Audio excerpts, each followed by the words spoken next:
Good morning students. सेठ मुरलीधर मान सिंह का गवर्नमेंट गर्ल्स कॉलेज भीलवाड़ा में मेरे अपने व्यक्तिगत यूट्यूब चैनल पर आप सभी छात्राओं का स्वागत है। पिछले अध्ययन सत्र में हमने विभिन्न प्रकार के कूड़ा करकट के बारे में अध्ययन किया था। आज हम कूड़ा करकट के निस्तारण अर्थात डिस्पोज ऑफ वेस्ट मैनेजमेंट पर चर्चा करेंगे। दिन भर में जब हम घर में कार्य करते हैं तो विभिन्न प्रकार के बनने वाले वेस्ट मटेरियल हैं। ऑर्गेनिक पदार्थ 60% यानी कि कार्बनिक यौगिक, रिसाइक्लेबल 20% जिन्हें हम पुनः किसी न किसी रूप में काम में ले सकते हैं, टॉक्सिक मटेरियल 10% जो कि जहरीले होते हैं और स्वास्थ्य के लिए हानिकारक हैं, और रिजेक्टेड मटेरियल 10%। आइए अब देखें कि विभिन्न प्रकार के वेस्ट को हम किस प्रकार डिस्पोज ऑफ कर सकते हैं।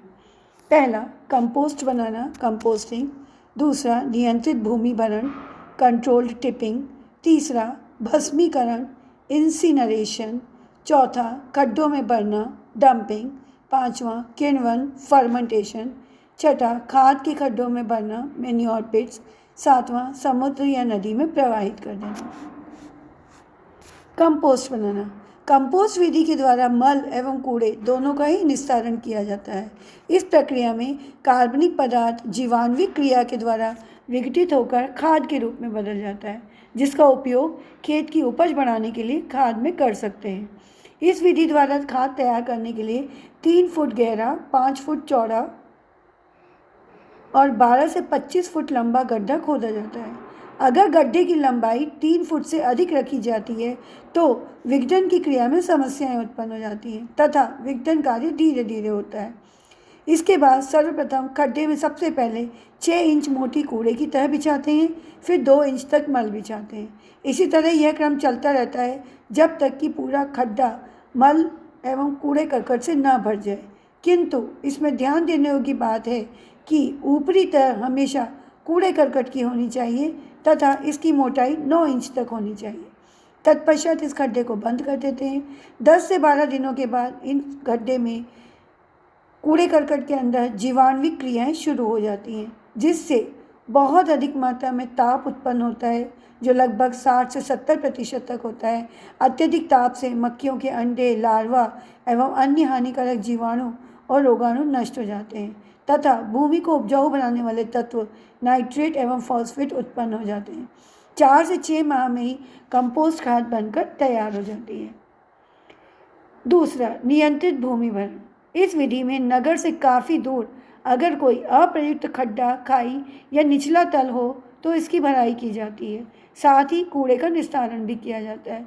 किंतु वे गड्ढे जिनमें कूड़ा भरा जाता है भूमिगत जल स्रोतों आदि से 300 से 400 फीट की दूरी पर होने चाहिए। भूमि में विद्यमान गड्ढों को भरने के लिए सबसे पहले नीचे कुछ ठोस पदार्थ जैसे कि ईंट, पत्थर, कंक्रीट, कांच के टुकड़े व लकड़ी आदि डालते हैं। तत्पश्चात 6 से 8 इंच कूड़ा डालकर पुनः 8 से 10 इंच मिट्टी की तह डालते हैं। इस प्रकार यह प्रक्रिया गड्ढे को पूरा भरने तक की जाती है। गड्ढे के भरने जाने के पश्चात आप इस भूमि पर खेती कर सकते हैं। इस प्रकार के भराव में जीवाणुविक क्रिया होती रहती है, जिसके कारण भौतिक एवं रासायनिक परिवर्तन होते हैं। फलतः वहाँ की मिट्टी उपजाऊ बन जाती है और हानिकारक मक्खियों के अंडे, लार्वा आदि भी अत्यधिक तापमान के कारण 7 से 10 दिन के अंदर ही मर जाते हैं। किंतु ध्यान रखने की बात यह है कि ऐसे स्थान पर मकान बनाने से पूर्व इस भूमि पर कम से कम 8-10 वर्ष तक कृषि कार्य किया जाना चाहिए। भस्मीकरण अर्थात कूड़े को भस्म कर देना, जला देना। यह कूड़ा निस्तारण की सबसे उपयुक्त विधि है। इस विधि के द्वारा भस्मीकरण यंत्र या भट्टी बनाई जाती है, जिसमें सूखे ई कचरे को जलाया जाता है। जलने के पश्चात कार्बनिक पदार्थ कार्बन डाइऑक्साइड एवं नाइट्रोजन में बदल जाता है। साथ ही कूड़े की मात्रा भी सिमटकर 1/3 रह जाती है। इस राख को क्लिंकर्स कहते हैं। इसका उपयोग भवन के निर्माण एवं सड़क बनाने में करते हैं। भस्मीकरण से पूर्व ये अच्छी तरह ज्ञात कर लेना चाहिए कि भस्मीकरण का कार्य नगर या आवासीय स्थानों से काफ़ी दूर पर किया जाए, ताकि उससे निकली दूषित एवं हानिकारक विषैली वायु सार्वजनिक स्वास्थ्य को प्रभावित नहीं कर पाए। साथ ही यह विधि सबसे उत्तम, संतोषप्रद एवं स्वास्थ्यप्रद है, किंतु खर्चीली अवश्य है। क्यों? क्योंकि भस्मीकरण यंत्र बनाने के लिए क्रय करने में धन की बहुत आवश्यकता होती है। ये देखिए, यह एक भस्मीकरण यंत्र का चित्र है जिसमें नीचे की तरफ पंखे लगे हुए हैं और फ्यूम्स को निकलने के लिए फिल्टर्स लगे हुए हैं। बर्नर है जो हीट करने का काम करता है। प्री हीट जोन, कैटलिस्ट जो कि पदार्थों को जलाने के लिए प्रेरित करता है, उत्प्रेरण देता है। कंबशन चैम्बर और ब्लोअर चैम्बर है और साथ में कंट्रोल पैनल है भस्मीकरण की प्रक्रियाओं को नियंत्रित करने के लिए। और भस्मीकरण यंत्र के सबसे ऊपर चिमनी है जिससे साफ स्वच्छ गंध युक्त हवा बाहर निकलती है। इस प्रकार इस यंत्र में कचरे को जलाकर फिल्टर्स के द्वारा छानकर साफ सुथरी हवा को बाहर प्रविष्ट कराया जाता है और राख या क्लिंकर्स को अन्य उपयोग में लिया जाता है। गड्ढों में भरना अर्थात डंपिंग करना। इस विधि में गड्ढों में भरकर कूड़े का निस्तारण करते हैं। यह सबसे सरल, सुगम एवं सस्ती किंतु अस्वास्थ्यकर एवं असंतोषजनक है। क्योंकि इस विधि से कूड़े के खमीरीकरण से सड़ांध उत्पन्न होती है जिससे वातावरण दूषित होता है और सार्वजनिक स्वास्थ्य के स्तर को भी विपरीत रूप से प्रभावित करता है। इस विधि द्वारा कूड़े का निस्तारण करने के लिए गड्ढा, खाई या निचले स्थान को भरने के लिए यूज़ करते हैं। इन गड्ढों में कूड़ा करकट डाल देते हैं और 12 इंच की मोटी तह बिछा देते हैं मिट्टी की। कुछ दिनों के पश्चात जीवाणुविक क्रिया के कारण कूड़े खाद में परिवर्तित हो जाते हैं तथा यहाँ की भूमि कृषि कार्य के लिए उपयुक्त हो जाती है। किंतु गड्ढा खुला अगर रह जाए तो उन पर मक्खियाँ बैठकर सार्वजनिक स्वास्थ्य को तो प्रभावित करती हैं। क्योंकि ये मक्खियाँ जल, दूध, भोजन, फल, मिठाई आदि पर बैठकर उन्हें दूषित करती हैं और यह दूषित खाने से हम भी बीमार हो जाते हैं।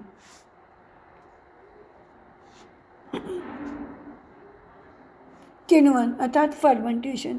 विभिन्न विकसित देशों में कूड़े का विस्तारण किण्वन विधि से करते हैं।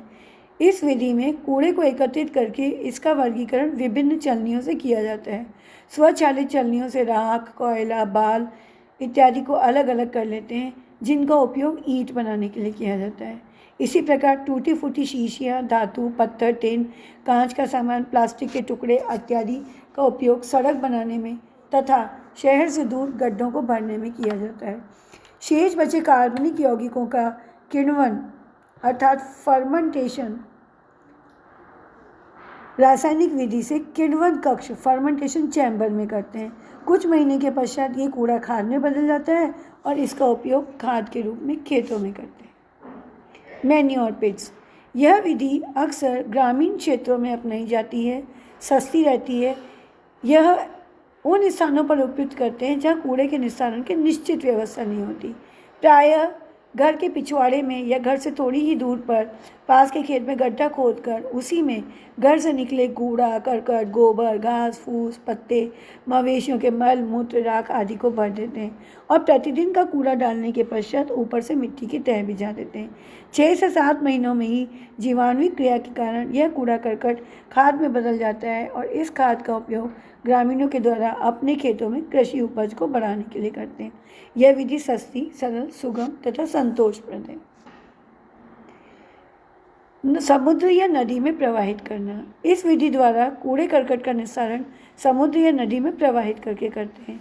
गांव या नगरों में जिनके किनारों से नदियां या समुद्र गुजरते हैं वहां कूड़े करकट को एकत्रित करके नाव के द्वारा जल की तेज बहती हुई धारा में प्रवाहित करते हैं। किंतु यह विधि काफ़ी व्यय साध्य तो है ही साथ इससे हमारे जो वाटर रिसोर्सेज हैं, नदी और तालाब और समंदर आदि, ये भी गंदे हो जाते हैं, प्रदूषित हो जाते हैं। इस विधि में कूड़े को एकत्रित करके नदी या समुद्र तक ले जाने में काफ़ी धन की आवश्यकता होती है। साथ ही अगर कूड़ा नदी में बहकर पुनः तट पर आ जाए तो भी कचरे को नदी के जल तक पहुंचाने में मजदूर की आवश्यकता पड़ती है। इस प्रकार आपने देखा कि हमने कूड़ा निस्तारण की विभिन्न विधियों को, जिसमें ज़्यादातर विधियों में कूड़े करकट को गहरे खड्डे खोदकर कूड़े की परत, फिर मिट्टी की परत, फिर कूड़े की परत, फिर मिट्टी की परत, इस तरह से पैक करके जीवाणुविक क्रियाओं के द्वारा कूड़ा करकट को खाद में बदला जाता है या भस्मीकरण विधि के द्वारा राख में, अवशेष में बदलकर कम किया जाता है या समंदर या नदियों में प्रवाहित किया जाता है। अगर कचरे का विस्तारण पर्याप्त रूप से नहीं हो तो क्या होगा? पहला, चूहों की समस्या, दूसरा, मक्खियों का पनपना, विभिन्न प्रकार के जीवाणुओं, विषाणुओं एवं रोगाणुओं का पनपना, सड़ान से दुर्गंध फैलना, जल प्रदूषण, वायु प्रदूषण एवं मृदा का प्रदूषित होना, भोजन, जल, फल, मिठाई इत्यादि का दूषित होना, संक्रामक रोगों का वृहद स्तर पर फैलना, मच्छरों का पनपना, सूअर एवं अन्य जानवरों का न्यूसेंस अनुत्रास होना, व्यक्ति का स्वास्थ्य का स्तर गिरावट आना, विभिन्न बीमारियों से ग्रस्त होना, वायु वाहित रोग जैसे कि क्षय रोग, काली खांसी, चेचक, पोलियो इत्यादि का फैलना, जल वाहित रोग जैसे हैजा, पेचिश आदि का फैलना तथा कृमि रोग का फैलना। ये देखिए, ये एक स्लाइड दिखाई है जिसमें मैंने आपको प्रथम स्लाइड में बताया था कि विभिन्न प्रकार के जो वेस्ट होते हैं वो किस प्रकार से बनते हैं, कितने कितने बनते हैं। यहाँ इसका अब एक कंपाइल्ड रूप में उपयोग बताया है कि 60% जो ऑर्गेनिक वेस्ट बनता है उसका हम प्रायः या तो व्यक्तिगत रूप से घरों में या सामुदायिक स्तर पर कंपोस्ट यानी कि खाद बनाने में काम में लिया जाता है। दूसरे नंबर पर जो रिसाइक्लेबल वेस्ट था, टूटी फूटी प्लास्टिक, कांच के टुकड़े, लकड़ी के टुकड़े इत्यादि को रिसाइकल किया जाता है, रीयूज़ किया जाता है पुनः हल्की क्वालिटी के आइटम्स बनाने में। तीसरे जो कि हज़ार्डियस वेस्ट थे, जो कि जैसे कि दवाइयाँ हैं और विभिन्न प्रकार के घातक उपकरण, ब्लेड, कैंची इत्यादि है, इनको बहुत ही सुरक्षित तरीके से डिस्पोज किया जाता है जिससे ये समाज में रहने वाले लोगों को नुकसान ना पहुंचाएं। और चौथा, जो रिजेक्टेड वेस्ट मटेरियल है जैसे बीड़ी, सिगरेट, डायपर्स, नैपकिन्स वगैरह, उनको लैंडफिल के द्वारा डिस्पोज ऑफ किया जाता है। इस प्रकार आज के अध्ययन सत्र में हमने घर में बनने वाले विभिन्न प्रकार के कूड़ा करकट के सुरक्षित निस्तारण के विभिन्न उपायों के बारे में अध्ययन किया। अगले अध्ययन सत्र में हम मल मूत्र के निस्तारण के बारे में विस्तृत अध्ययन करेंगे। धन्यवाद।